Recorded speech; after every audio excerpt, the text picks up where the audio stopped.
રોહા મધ્યે શ્રી મહેશગીરીજી મહારાજના ગુરુભક્તો શિષ્ય સેવકગણ દ્વારા ગુરુ પૂર્ણિમા ઉજવવામાં આવી, જેમાં સવારે ગુરુ પૂજન, ત્યારબાદ મહાઆરતી અને બપોરે મહાપ્રસાદનું આયોજન કરવામાં આવ્યું હતું, જેમાં મહાપ્રસાદના દાતા ગંગા સ્વરૂપ તુલસાબેન હેમગીરી ગોસ્વામી પરિવાર તેરા કચ્છવાડા હસ્તે લલિતગીરી હેમગીરી ગોસ્વામી રહ્યા હતા, તેમજ મહારથી સૂર ઓર્કેસ્ટ્રા અને શ્રી સાઉન્ડ ગઢશીસાના સથવારે કરવામાં આવી હતી, જેમાં શશિકાંત મોતા, ચિરાગ ગોસ્વામી, જયંતી મકવાણા અને ચેતનાબેન જોશી દ્વારા મહાઆરતીની રમઝટ બોલાવવામાં આવી હતી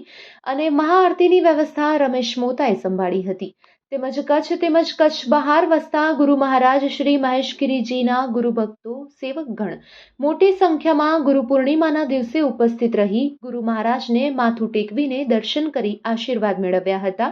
તેમજ આ પ્રસંગે પૂજારી ધરમગીરી ગોસ્વામી પધારેલ સૌ સેવકગણને આવકાર્યા હતા. આ પ્રસંગે હાલમાં મહેશગીરીજી મહારાજની મઢી ખાતે થયેલ શ્રીમદ ભાગવત કથાના વક્તા શાસ્ત્રી દર્શન મોતા પણ ખાસ ઉપસ્થિત રહ્યા હતા. તેમજ હાલમાં રોહા ગામના નવનિયુક્ત થયેલા સરપંચ નીતિનગીરી ગોસ્વામીનું ગુરુ મહારાજના ગુરુભક્તો દ્વારા સન્માન કરવામાં આવ્યું હતું અને ગુરુ મહારાજની મહેશગીરીજી મહારાજના તમામ ભક્તો, રોહા ગામવાસીઓ અને મહેશગીરીજી મહારાજને માનવાવાળા દરેક ભાવિક ભક્તો મોટી સંખ્યામાં જોડાયા હતા અને આજે ગુરુ પૂર્ણિમાનો મહિમા મહોત્સવ ઉજવાયો હતો.